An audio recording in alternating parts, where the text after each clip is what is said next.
My mother, God bless her, told me one day, did you think we believe all of them lies you were telling us? You know?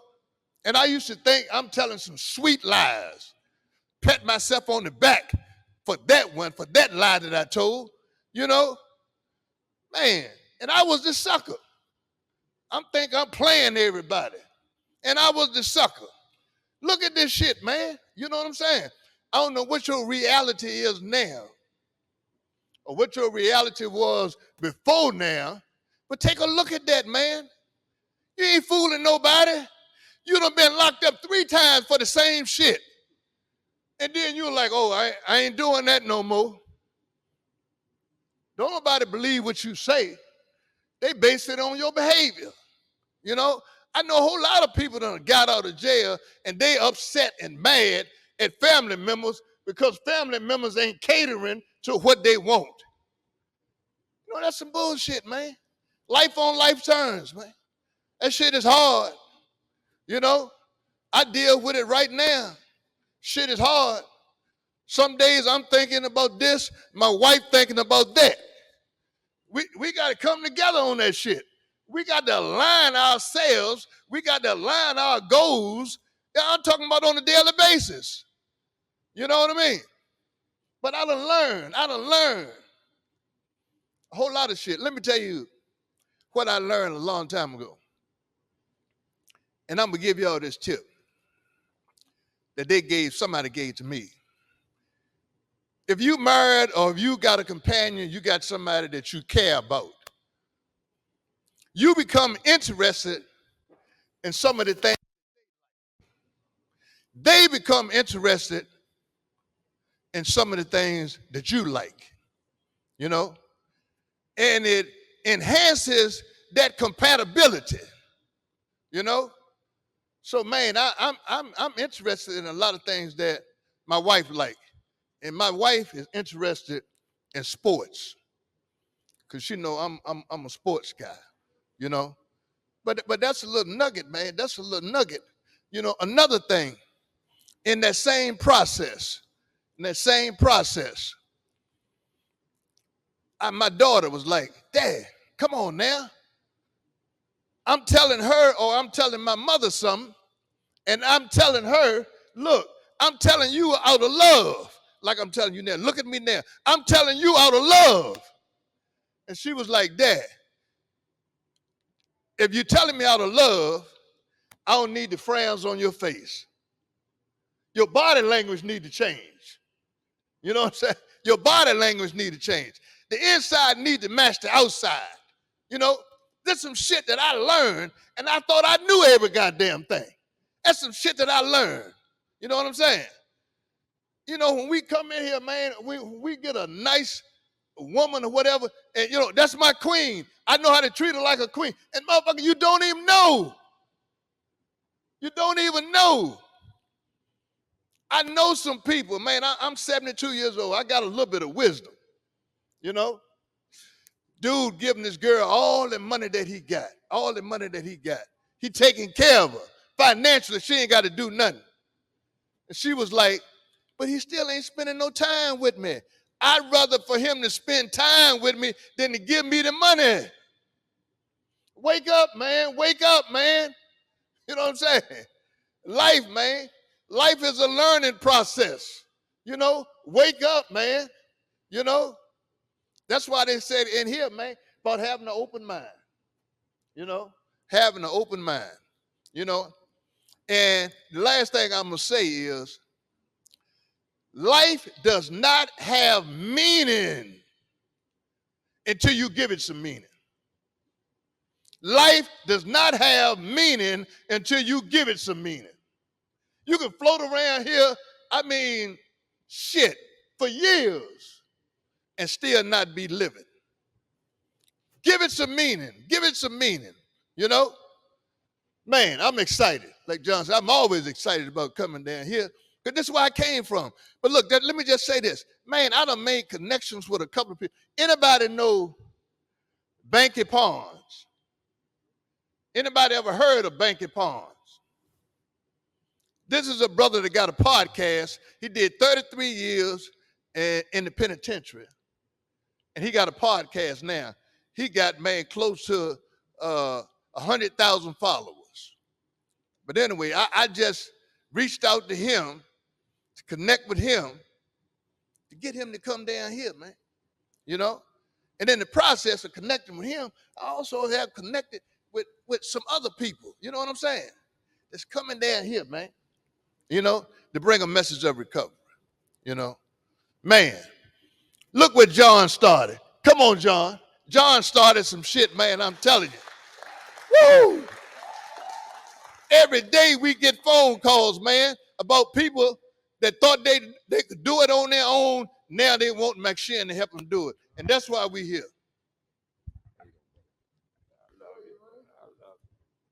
Man, it took a team effort to start this. Trust me, I don't do nothing alone. Ask my wife. Boy, you ain't shit. Take your trash out. All right. You know, I was listening to Marshall about life on life terms. And, you know, y'all know, most of you know I got clean in the Marine Corps. August 10th, 1982 was my clean date. And I was sitting there thinking life on life terms. I remember I was on a ship in early recovery about twice the size of this gym, about the same width. And on that particular ship, we had like 500 Marines and sailors on a steel ship. And on one of our deployments, we spent 123 days in the Indian Ocean. Not this particular one, but we would spend 30, 40, 50, 60 days at sea. And I got to thinking, you know, we're in troop compartments. You know, we're restricted to areas most of the time, but we're told what to do, what not to do. And they yell at you. I mean, they don't yell at you here much, I'm sure.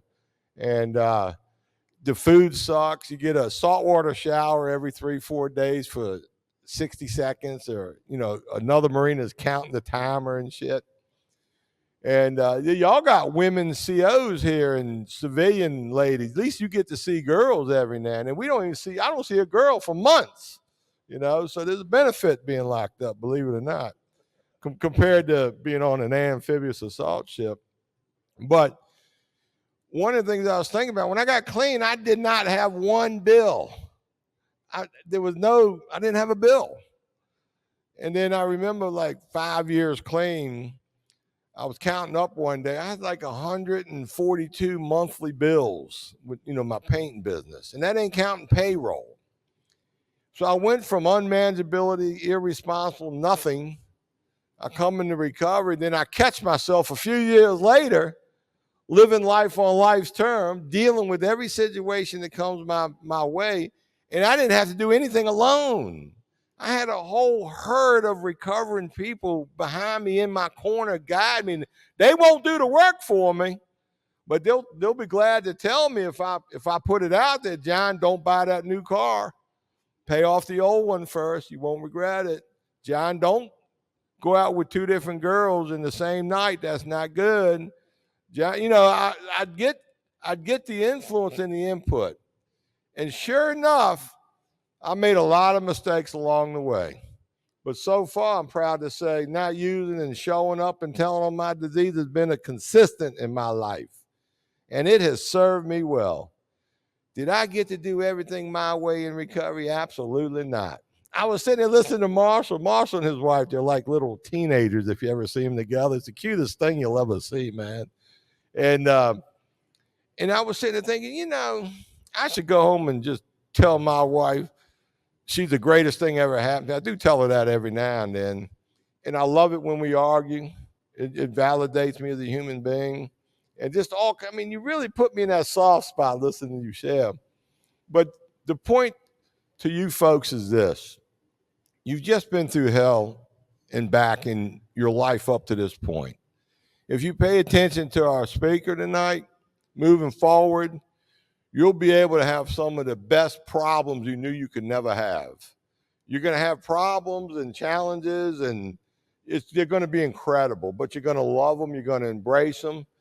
Every day you're going to wake up and you're going to think, holy shit, I'm truly living a dream I didn't even know I had.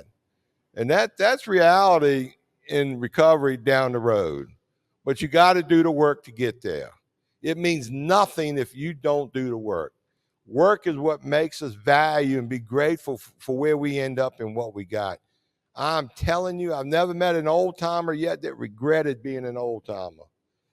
100% of us, we all agree, this is the way to go out. Now, I never put the words right when I say stuff like this, but this facility, this jail, these COs, this sheriff, this program, you people as participants, this is a one of a kind in America. We're so lucky to have what we got here. We get to come in here every 2 weeks and the team comes together and we cooperate. And as a result, we probably got a dozen guys and girls at McShin right now that come through here. You know, we record the stuff, we give it to the tablet companies all over America. So we're in all 50 states and jails and prisons.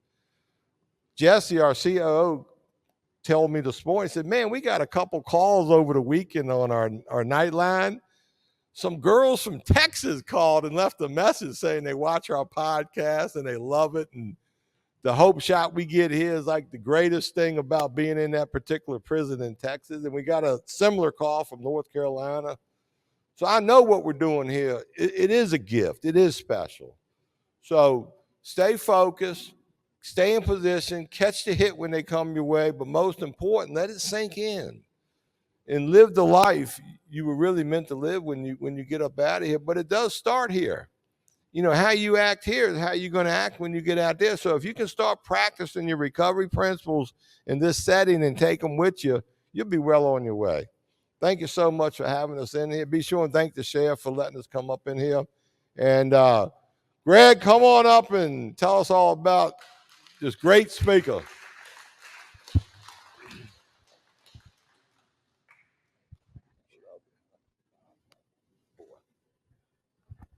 Hi, everybody. I'm Greg. I'm still an alcoholic and addict. Good to be here tonight. I got in my car earlier to get ready to come down. Realized I was between a quarter and empty. So I had to stop and get gas, and I told Lisa I'd be in the parking lot by 4:50. Got there at 4:55, but I got here. And I'm excited to be here.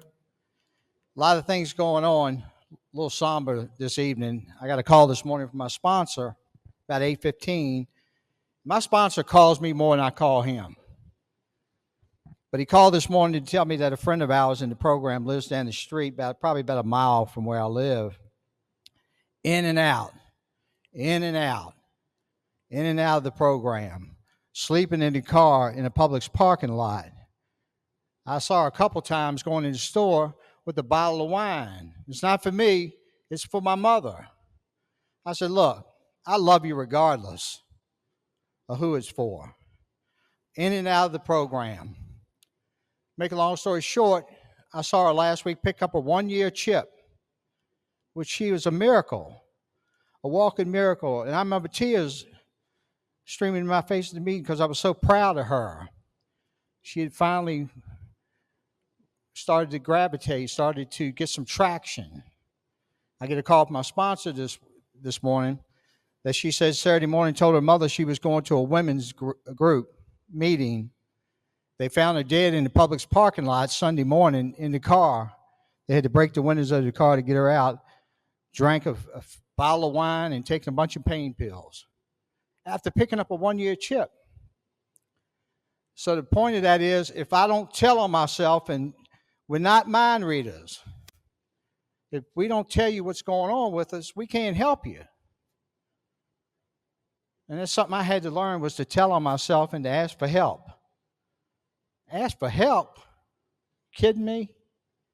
If I asked for help in my household, I'd get smacked across the face.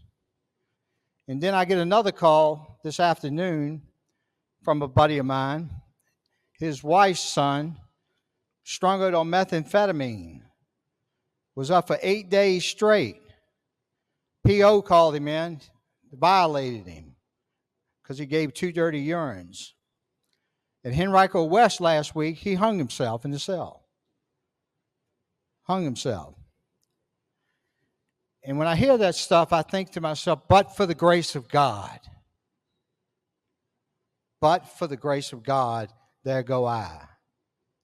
That could have easily been me.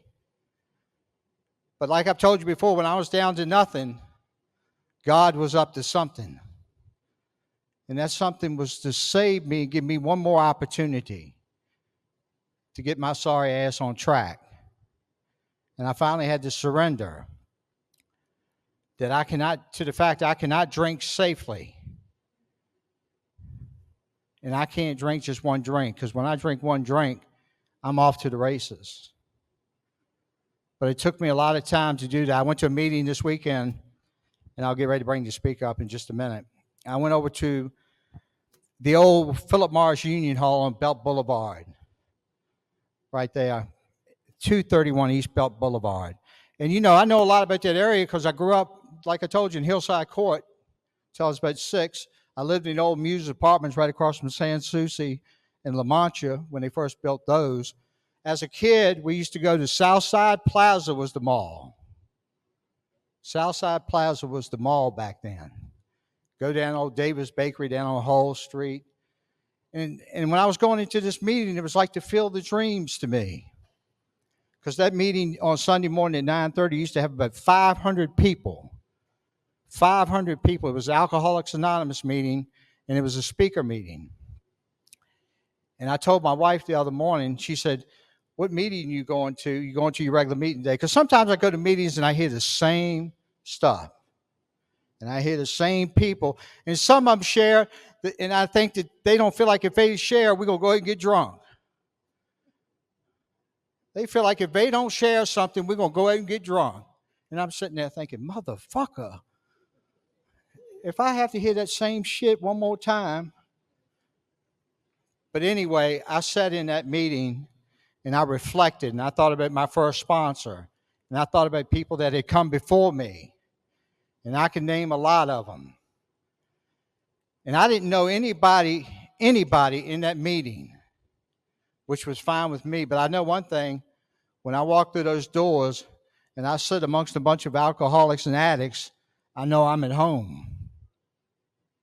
I know I'm at home. Because when I first came to an AA meeting the first time in 1985, I felt like I was going to the electric chair. Because I went in there slowly, look.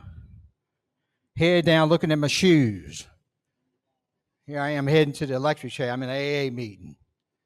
But now I feel like I'm at home. Anyway, I met our speaker tonight, Lisa, several years ago in an Alcoholics Anonymous meeting. And I was just sharing with her earlier. I've never heard her story, but I've heard her share bits and pieces of it in a meeting. And I got to tell you something. I like people who are authentic. I like people who keep it real. They talk about the gut level, low bottom that we have and don't pull any punches.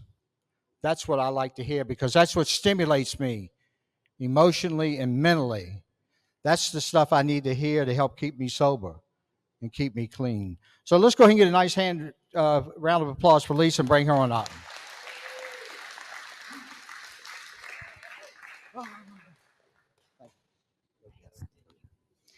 Okay, I was thinking, change we must or die we will. Change we must or die we will. You know, in the big book on page 17, it says that there is a solution. And there's thousands of men and women who have come through the doors of AA totally hopeless. And they're recovered because they've surrendered themselves to this simple program. It's a simple program for complicated people. So what I want to talk about tonight is what it was like, what happened, and what it's like now. And to go back to the beginning and to think where I am now, sometimes I have to pinch myself and say, am I really that same person?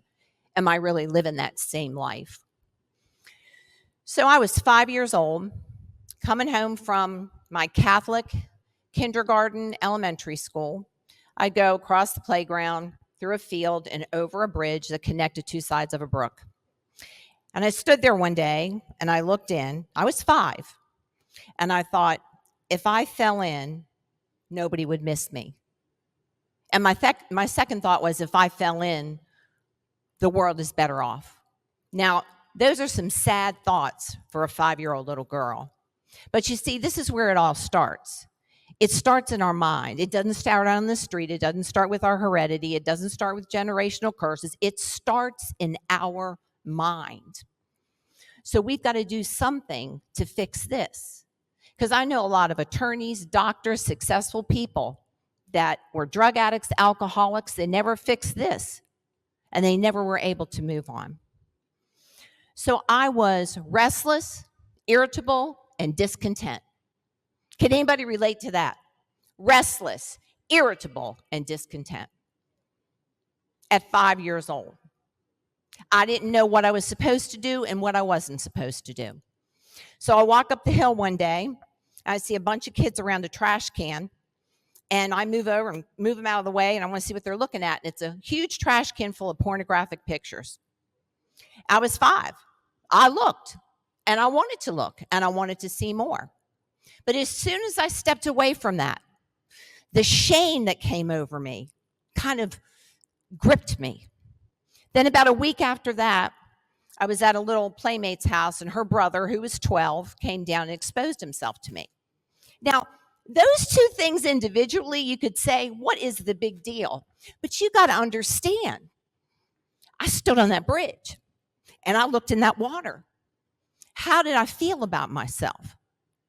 I felt like I was worthless. And all of these things contributed to the how I lived my life. So feeling basically ostracized. I have 3 brothers. Actually, I have 2 brothers now because my baby brother died of fentanyl overdose 2 years ago. And he'd been using since he was 9 years old. Never had a chance. Just never had a chance. So I grew up in a pretty modest home with parents that they loved me. They were there for me. My dad went to work every day. My mom stayed home. I didn't want for much. But I just never felt valuable. I just had no value. I felt like when somebody found out what I was really like, they were going to know that I was an imposter. And I felt this way all the way through, probably until I was about 14 years old. And then, honey, I found my release. I found my source of happiness. And it was Boone's Farm, Strawberry Hill. Y'all remember Boone's Farm, Strawberry Hill? Come on now. Y'all are looking at me like you don't know what I'm talking about. Look, I took that bottle, I took the lid off that thing, I turned it up like this, and I drank half of that bottle down. And I felt like I was 6 foot tall and bulletproof. You weren't going to tell me nothing. I didn't feel bad about that bridge. I didn't feel shame for looking at those pictures. I felt great. Until I puked my guts out about an hour later. Because if you think I didn't stop with one bottle. At 14 years old, I knew that one bottle was not going to be enough. I drank 3 bottles. So what comes after drinking? Smoking dope. So I start smoking dope. So I'm drinking, I'm smoking dope. Then what do? We have sex. So I'm 14 years old. I have no value. I'm drinking, I'm drugging, and I'm looking for somebody to love me. And see, I thought I equated sex and love. I know nobody in here has ever done that, so I'm just talking about myself. I equated those two things, and I searched for someone to help me out of my misery. Because remember, I was irritable and restless and discontent. So time went on. I graduated from high school. I met a guy. Well, by that time, let me be honest, I had met a lot of guys, okay? Because once you cross over that line, you don't come back. See, and I'm not embarrassed about that today because I'm not that same person. So I can tell y'all anything I need to, I can tell you. Because once you're changed, you can put that stuff like it's in a book and put it on the shelf and take it down when you need to. It doesn't follow you around all the time. It doesn't whisper in your ear. It doesn't tell you you're worthless. It doesn't tell you you have no value. You'll never be anything. You'll never do anything. It's a way. So I meet this certain guy, who turned me on to cocaine. I was working in a bar. Well, let me back up a little bit. I was working for, this is funny, the Department of Justice, Criminal Division. I was a secretary way back in the day, okay? And this guy turned me on to coke. Well, man, I said, now I know what my life's about, okay? Well, just like anything else, when a little is good, more is always better, you know? So when I was introduced to crack, honey, that was my life. That was my love. See, I was looking for love.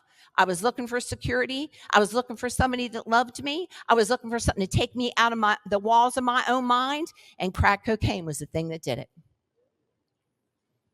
I connected with a guy who was a successful businessman. Wasn't but 2 years after that, he had lost everything. I was working at a bar, making money. He got thrown out, and we were living on the streets.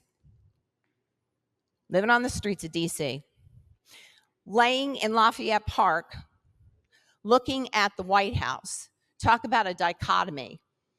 The most powerful building in the world, and I'm sleeping in the park because we had nowhere else to go, because I had burnt all my bridges.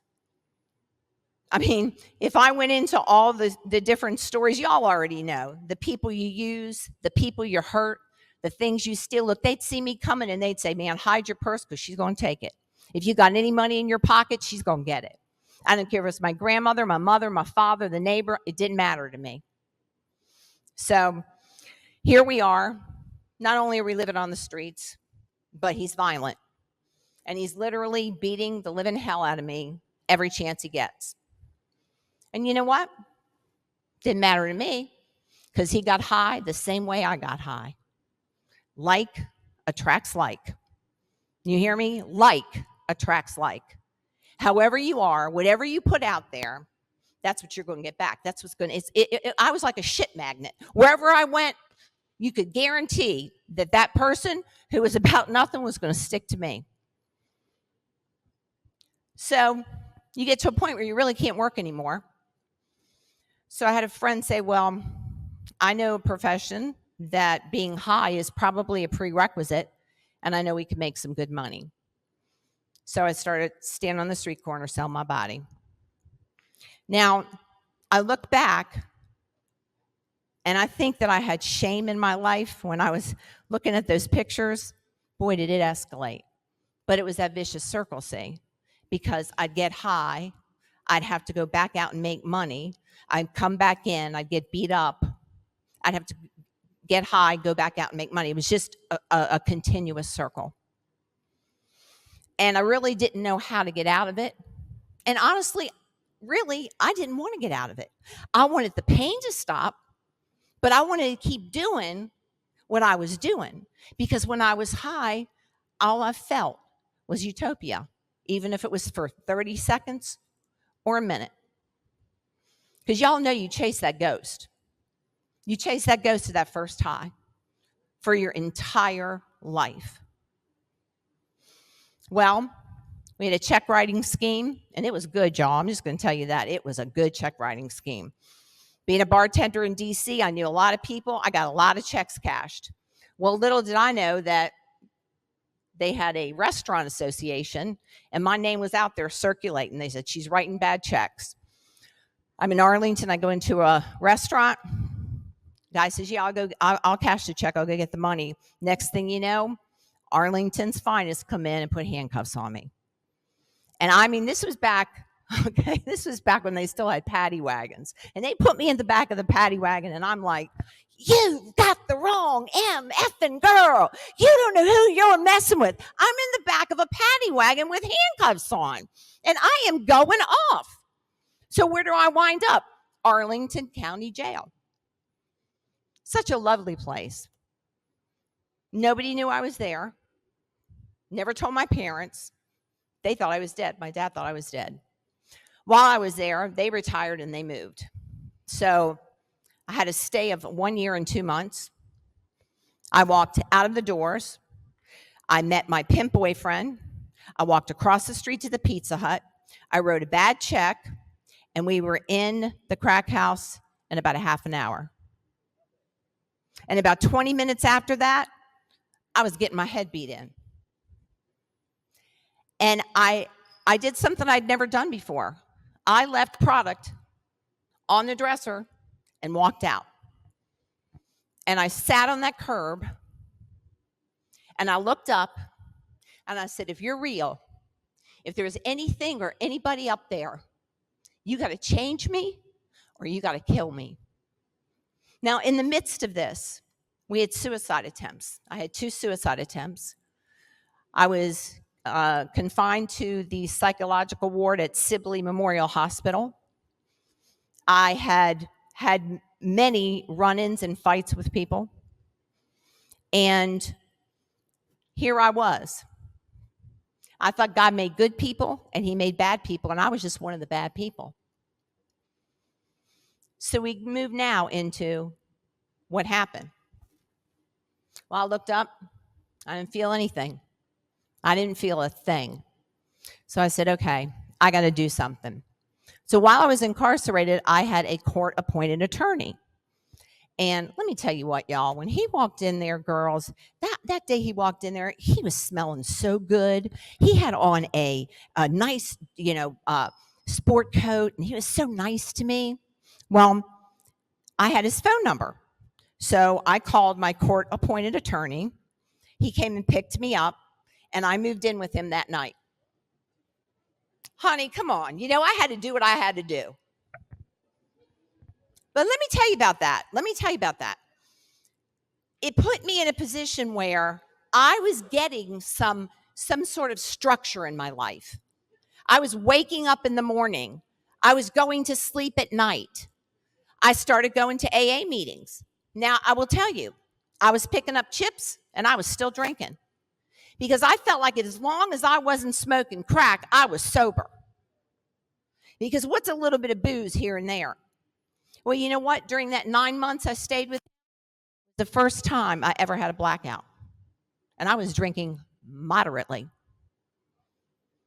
Well, I was also, I was brought up in District Heights, Maryland in PG County. And our motto is, we gonna beat you before you beat us. That was just the way it was. And I like to fight. And man, I would fight with this guy. I would throw things at him. I would throw stuff at the wall. So one day he told me, get your stuff and get out. So I'm like, okay. So I moved in with a friend of mine. So I met this guy at work. I was working for a temporary agency, and I was working for a government contractor. And there was a guy there, and I was kind of flirting with him. And I said, do you want to go out on a date? And he says, Lisa, I don't go out with other men's girlfriends.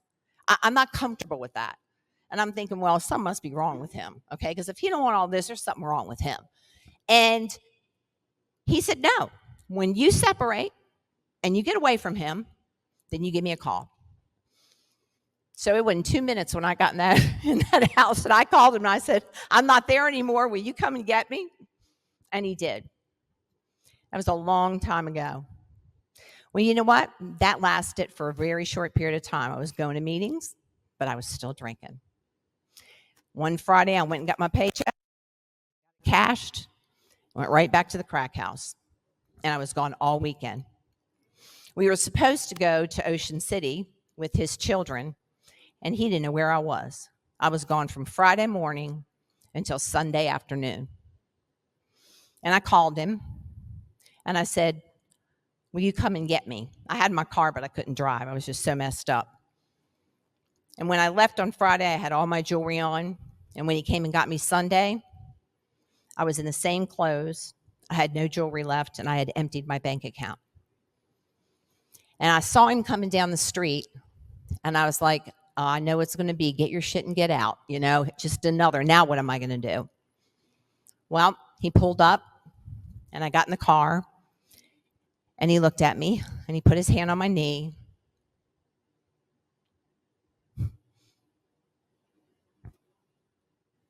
And he said, why do you keep doing this to yourself?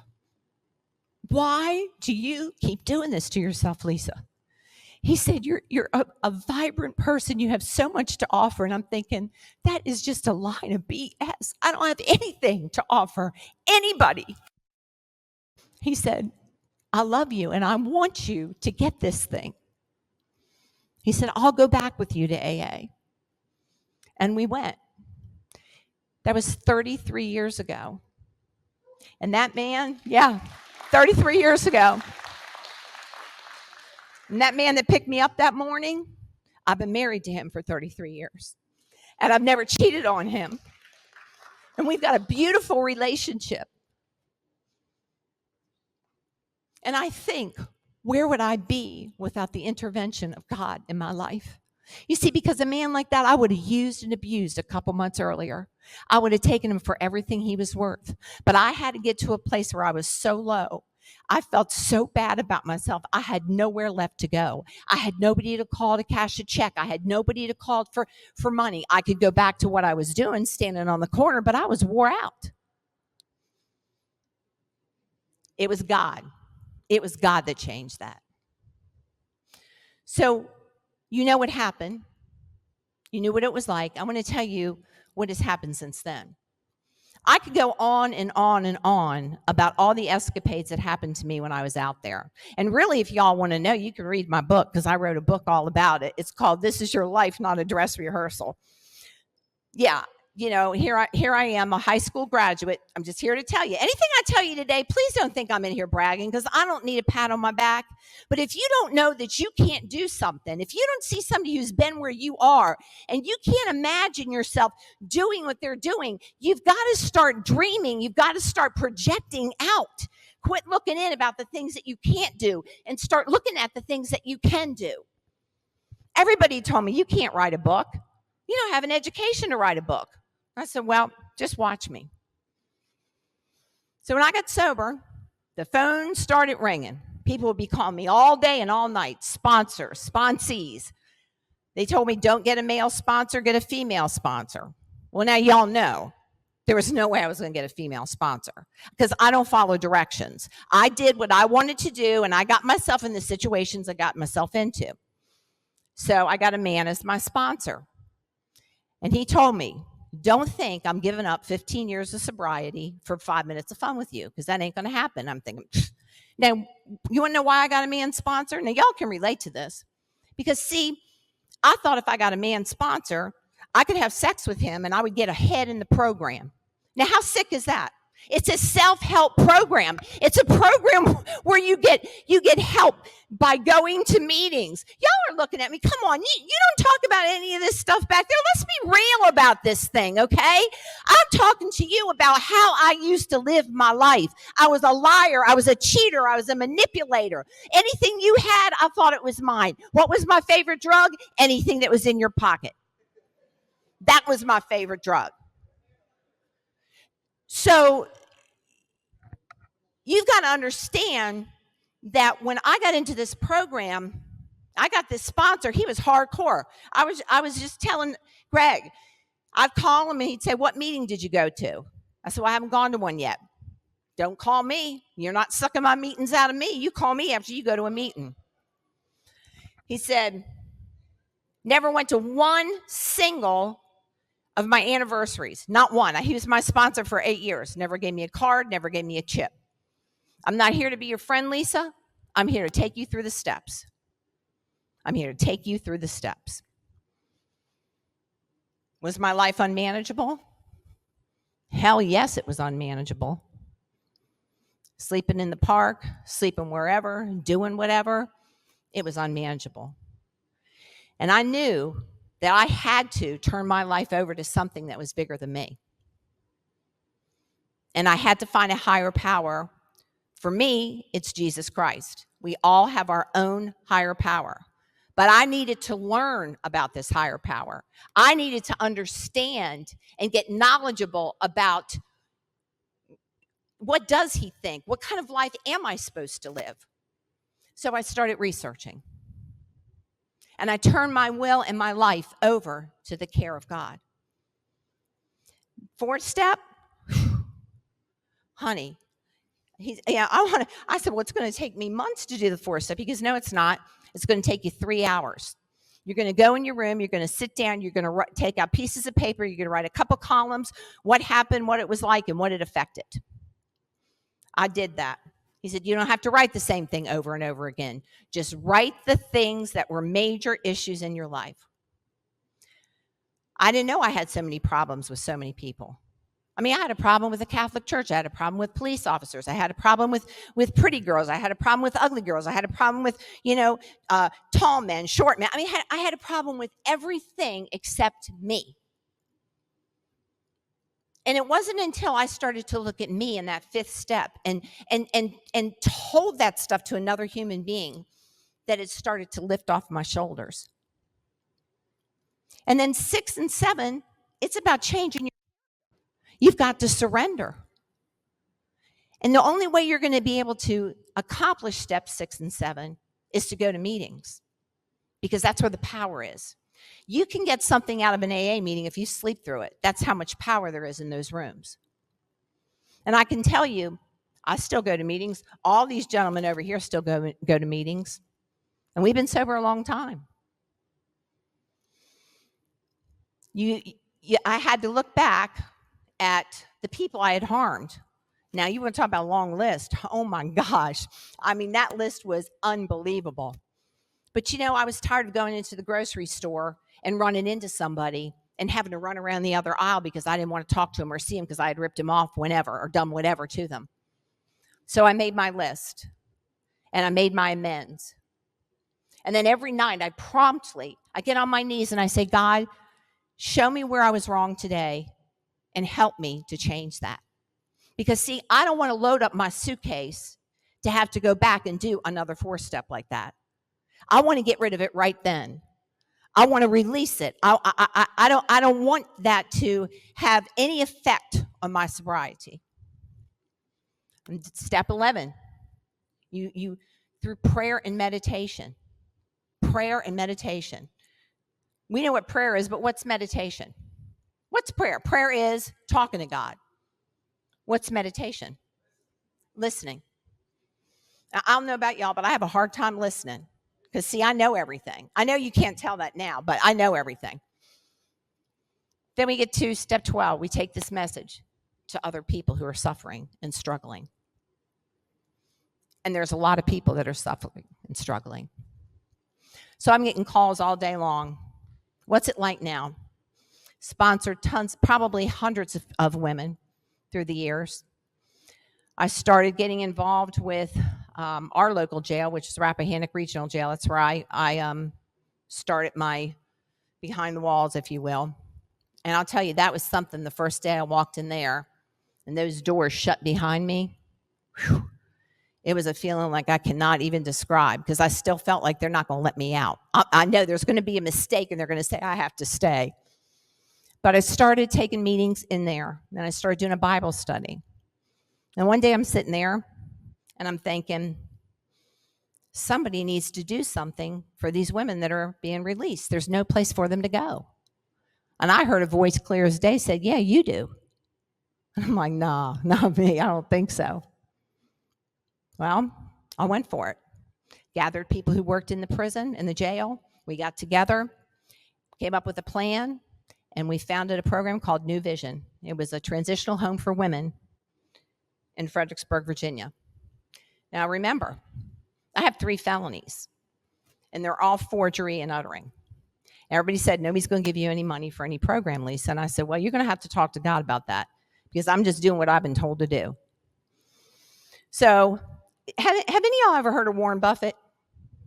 Yeah. So Warren Buffett, it goes back and forth now with all these rich people, but he's been one of the richest men in the world for I don't know, 50 years. Well, his sister, Doris Buffett, used to live in Fredericksburg, and I used to live in Fredericksburg, and that's where New Vision was. Doris was a philanthropist. Doris gave money to people who were helping other people. Her motto was, hand up, not hand out. And I'm thinking, I got to get in touch with this lady somehow. So she had given a friend of mine in Bragg Hill $1 million for a gymnasium. So it was a groundbreaking of Bragg Hill. And I said, I'm going to go and I am going to find this woman. I started stalking her, really. I started looking in the community section in the Freelance Star, and wherever she was, I'd show up. And I figured one day I'm going to get a chance to talk to her. None of y'all have probably ever done anything like that. So I'm just, sharing out of the deepness of my heart. So I see Miss Buffett. And I go, she's standing up there. So I go walking. She's standing here. I literally stand right next to her. And I said, okay, when she turns around, she's going to bump into me. And she did. And I said, hey, Miss Buffett, my name's Lisa Kratz Thomas. I have a program for women that are reentering from incarceration. And she turns around and she says, who helped you? Who helped you? Who got you off to a good start? And I said, well, it's a long story, but if we could talk, I can explain it to you. So she came down to New Vision. We were in an old bank building. And the day she came in, she wrote us a $75,000 check. Now, I got to tell you, when she left, I was doing cartwheels. I had never seen that much money. And not only have I never seen that much money, but she gave me $75,000. She says, I want you to write me a grant, send it to me. And she said, we're going to talk about getting a place for these women. Okay, I did that. She kept sending it back and sending it back and sending it back and asking me the same questions over and over and over again. So one day, make a long story short, Doris Buffett gave New Vision $575,000. And all I got to say is that ain't too shabby for a crackhead hoe that used to stand on the street corner selling her body for $20, okay? That's what I'm saying. And I said to her, Miss Buffett, why me? Why me? Why would you give me? Why did you trust me? She said, Lisa, you had the best attitude. We'd send questions to you, and your answer coming back would be more positive than the answer you had given us before. Listen, when somebody like that tells you you have a good attitude, you start to work on it even more. I'm sure in your life, people have told you you're good listeners. You're a great artist. You're a great musician. They've probably told you the same things and you've shrugged it off. Nah, not me. Not me. She told me I had a good attitude. If you think I had a good attitude back then, man, my attitude is 10 times better than it was back then. Because that was a woman of power. That was a woman who could change people's lives. And that's my heart. That's what I wanted to do. So we had New Vision for 9 years. It was successful. We had a 0% recidivism rate. It was a very small organization. It's hard to raise money. John and I were just talking about that. And we had to close the doors. And I thought, well, what am I going to do now? And that's when I heard, write a book. So that's what I did. I wrote my first book.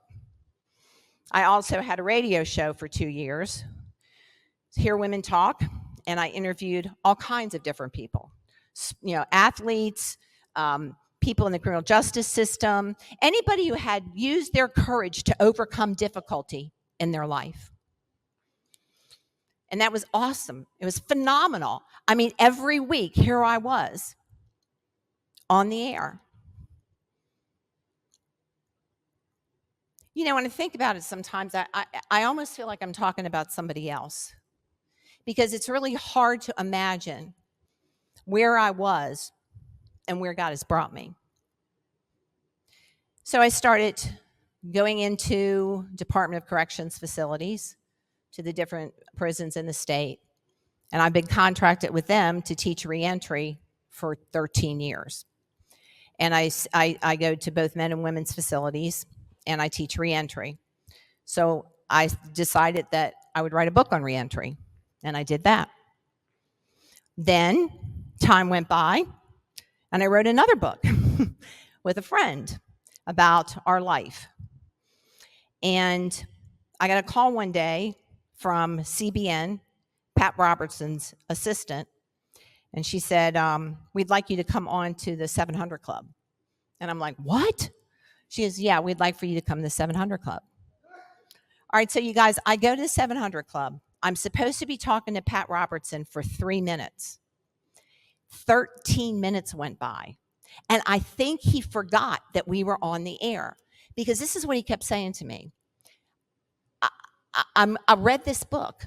I'm looking at this book, and you can't be the woman that's described in this book. You just can't be. Now, you have to understand that man has interviewed thousands of people. 13 minutes we talked. I mean, can you imagine? Do you think I was thinking about that when I was in a rent-by-the-hour hotel, crawling around on the floor, looking for that last crumb, taking anything that looked white and put it in my pipe and trying to smoke it? No, I wasn't thinking about sitting on the platform with Pat Robertson. Then I got to talk at Liberty University. 14,000 kids. You know what I did? I got on that platform and I said, you could have never told me 25 years ago or 35 years ago, whatever it was, that I would be standing in the middle of this student body talking about my life. But God changed me and He is with me. Those are miracles. Those are miracles. I'm here to tell you that you can do anything you want to do if you change your mind. Everyone told you this. You've got to change the way you think about yourself, the way you interact with people, the value that you place on yourself. What are you here for? What is your goal? What is your purpose?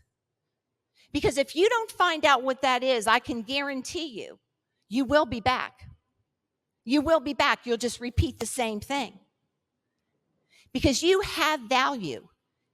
You have value that's beyond your body. You have value that's beyond what you think. You've got value from your higher power. And there is no stopping you if you want to change your life. Let me ask you, how many of y'all don't want to come back? And that's not a stupid question. Because I'll tell you why. I've been doing this a long time, and I see the same people on the different tours that I go back, and I'm like, man, what are you doing back here after 6 or 7 years? So if you really want to change, you got to make some commitments. You got to make commitments to go to meetings. You got to make commitments to go to counseling. You got to make commitments to talk to people, to be real, to be authentic. And don't think it's going to happen 2 minutes after you walk out of the door. It takes some time. You got to build up some credibility. But I'll tell you now, I've got a list of references that I could probably do just about anything I wanted to do. But that's because I've been doing the next right thing year after year after year after year after year. And I'm nothing special. I have a high school diploma and a little bit of college. But you know what? I used what was a defect out there, and I turned it into an asset. Some of y'all were in sales out in the streets. Shoot, I'd be going to CarMax, working as a janitor, work my way up, and start selling cars. Because if you could sell whatever you were selling out there, you can sell something legitimate. We are the most talented group of people I have found by far are people behind the walls. We just focused our energies in the wrong way. So that's what it's like now. I've been married for 33 years. I have a daughter she was very sick. She had a liver transplant. She never drank a drink in her life. I drank my whole life, not a darn thing wrong with my liver. She's been sick for 8 years. And literally a miracle happened the last time we went to University of Penn for her checkup. Her bile ducts are clear, and they were clogged, and she was so sick, y'all. I think that you don't. Yeah, they might be mad at you, but you know what? Show them something different so they can see something different, so they can latch on to that. It's never too late. Not till they put you in the ground. It's never too late. But don't kid yourself and think you can go back out there and do just a little something, because it's not going to work. You get yourself set up before you leave. What meeting you go into, the day you get out, who you're going to be with, where you're going to live, and make sure every day you follow the steps that are put before you, doing the next right thing. Well, that's my story. There's a whole lot more, but I'm going to stick to it. Thank y'all.